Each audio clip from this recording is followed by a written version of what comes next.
देख रहे हैं संवाद समाचार।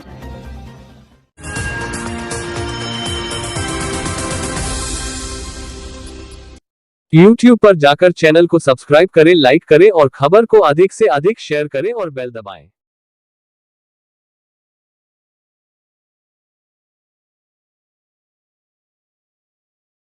संपूर्ण मध्य प्रदेश के अंदर कोरोना के 29 नए प्रकरण आए हैं, जबकि स्वस्थ होकर अपने घरों और गंतव्य की ओर जाने वाले 22 लोग हैं।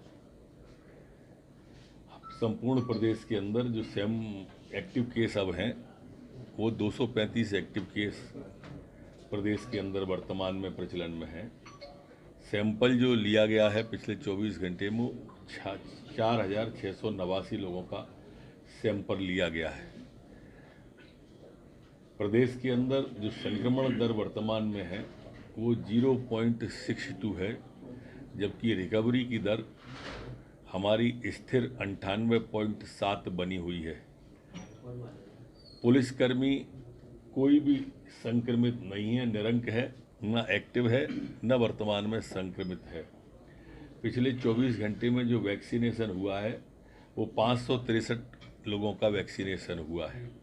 आज तक जो कुल वैक्सीनेशन हुआ है वह 13,04,73,927 लोगों का वैक्सीनेशन हुआ है। जी सर, कल से और इसमें आज बैठक भी है सरकारी। कांग्रेस ये कह रही है कि 17 तारीख को प्रधानमंत्री आ रहे हैं तो 17 की अवधि जो है वो कम भी हो सकती है। 25 दिन का सत्र होना चाहिए था, काफी छोटा। उनने कभी ऐसा सत्र बुलाया हो द्वितीय अनुपूरक के लिए 25 दिन का, तो उदाहरण भी रख दिया करें कभी कभी। अब ऐसे ही अकारण को कह देने से, वैसे तो उनकी राजनीति भ्रम पैदा करके राजनीति करने की है। बड़ा महत्वपूर्ण सत्र है, वो चाहें तो द्वितीय अनुपूरक पे जब चर्चा होगी तो सारगर्भित चर्चा करें। सरकार हर चर्चा के लिए तैयार, जो भी चर्चा वो कर रहा है। बस मेरी प्रार्थना है कि हो अल्लाह ना करें, ये फ्लोर हमें संवाद के लिए मिला है और सार्थक संवाद गुणदोष के आधार पर जो चाहे सो करें। सर्वदलीय बैठक में ये माना जा रहा है कि सरकार के खिलाफ वो जिस विषय पर चर्चा करना चाहती हो चर्चा करें, हो अल्लाह ना करें, क्योंकि जनता की गाढ़ी कमाई से ये सदन चलता है। संवाद लोकतंत्र का सशक्त माध्यम है, वो जो सशक्त माध्यम है उसका प्रयोग करें। दिक्कत इस सदन में क्या क्या महत्वपूर्ण रहने वाला है? द्वितीय अनुपूरक सबसे महत्वपूर्ण है और प्रश्नकाल, शून्यकाल, ध्यानाकर्षण, इन सब के माध्यम से सम्मानित सदस्यगण अपनी बात को रख सकते हैं, जनहितैषी काम को रख सकते हैं, विकास के काम को रख सकते हैं, जन समस्याओं के समाधान पर चर्चा हो सकती है। 17 तारीख को जो प्रधानमंत्री आ रहे हैं सर, उस दिन सत्र भी है। उस दिन सत्र कार्य मंत्रणा समिति की बैठक मैं समझता हूं कल सुबह होगी और ये विषय सब कार्य मंत्रणा समिति के अंदर आते हैं। माननीय विधानसभा अध्यक्ष जी संभवतः कल कार्य मंत्रणा समिति को रखते ही हैं प्रारंभ पहले दिन में, तो कल होगी तो इन शंकाओं का भी समाधान उसमें हो जाएगा। कमलनाथ जी ने कहा है कि शिवपुर में 30,000 बच्चे कुपोषित हैं और वहां पर मोदी जी इवेंट कर रहे हैं। मोदी जी को कुपोषण की चिंता नहीं है, पहले चीते छोड़ने आ रहे हैं। देखिए, जब भी ये चीते जो है पूरे हिंदुस्तान में नहीं है, ये गौरव की बात है कि हिंदुस्तान में मध्य प्रदेश के अंदर वो आ रहे हैं। और जब भी मध्य प्रदेश के गौरव की बात होगी या देश के गौरव की बात होगी, प्रदेश के सम्मान की बात होगी, तो इनको महान भारत बदनाम भारत नजर आता है। ये आप चीतों पर चीत्कार कर रहे हैं, कभी रोहिंग्याओं पर चीत्कार करते दिखे? रोहिंग्या पर खामोश रहते हैं और प्रदेश के और देश के गौरव की बात आती है तो ऐतराज करते हैं।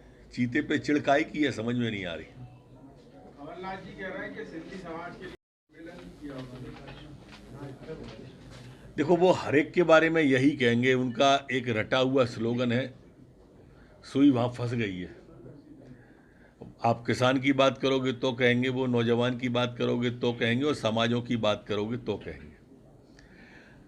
ये विदेशी जो हमारे नागरिकता देने की बात आई थी, मैं गृह मंत्री बना हूं तब से सैकड़ों हमारे जो विस्थापित परिवार थे उनको नागरिकता देने का काम हमने किया।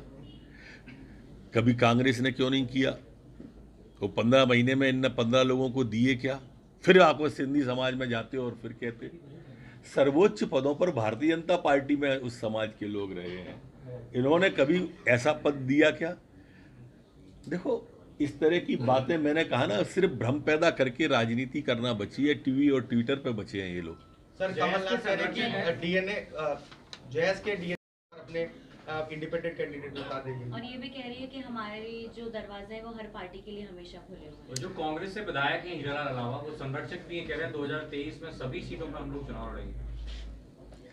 देखो, कमलनाथ जी के बयान के बाद में एक बात तो स्पष्ट हो गई कि कांग्रेस का आधार अब जनजाति वर्ग में नहीं रहा, इसलिए अब वो ये खो तलाश रहे हैं कि कहां पे जाके साख बच जाए कांग्रेस की।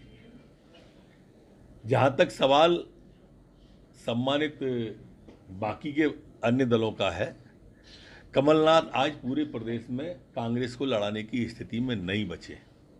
भारत जोड़ो यात्रा के दौरान जयराम रमेश कह रहे हैं 2 बेचारे, उन्हें अकेला 2 बेचारे लिखा है, उसमें नीचे लिखना चाहिए 2 बेचारे बिना सहारे, बिन पूछ के हारे, पोषण आहार घोटाले, बिन ताले की चाबी लेकर फिरते मारे मारे। सर, पोषण आहार घोटाले में क्या की हमने 1 माह का समय मांगा है, लेकिन हम 1 सप्ताह के अंदर संभवतया उसको आगे बढ़ा देंगे। सर, कांग्रेस के नए प्रदेश प्रभारी जेपी अग्रवाल आ रहे हैं, अब सबसे वरिष्ठ जेपी अग्रवाल ही रहेंगे 78 वर्ष। नहीं, सबसे वरिष्ठ मतलब अब ये अच्छा है कि वो 78 वर्ष के हैं। कम से कम कमलनाथ जी उनसे 76 वर्ष के, दिग्विजय सिंह जी 74 वर्ष के, गोविंद सिंह जी 70 वर्ष के। तो ये एक सीरीज है, अपने आराम से मार्गदर्शक मंडल में बैठ के चर्चा कर सकते हैं।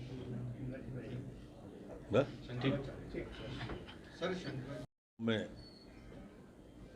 शंकराचार्य जी के माननीय मुख्यमंत्री जी अभी स्वयं जा रहे हैं वहाँ पर श्रद्धांजलि, श्रद्धा सुमन अर्पित करने के लिए।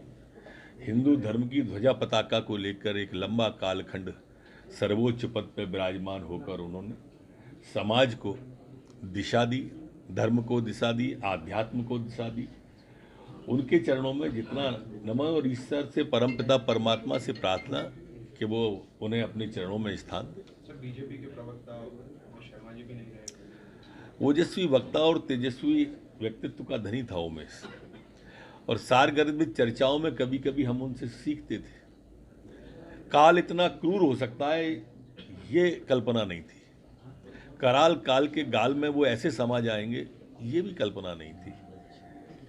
जब भी इंदौर जाता था, प्रभारी हूँ, सदैव उनसे सारगर्भित संवाद होता था। अत्यधिक पीड़ादायी था, मेरे को तो सहसा विश्वास ही नहीं हुआ कि ऐसा भी हो सकता है। उनके चरणों में मेरी श्रद्धांजलि, परमपिता परमात्मा से प्रार्थना कि उन्हें स्थान दे अपने चरणों में।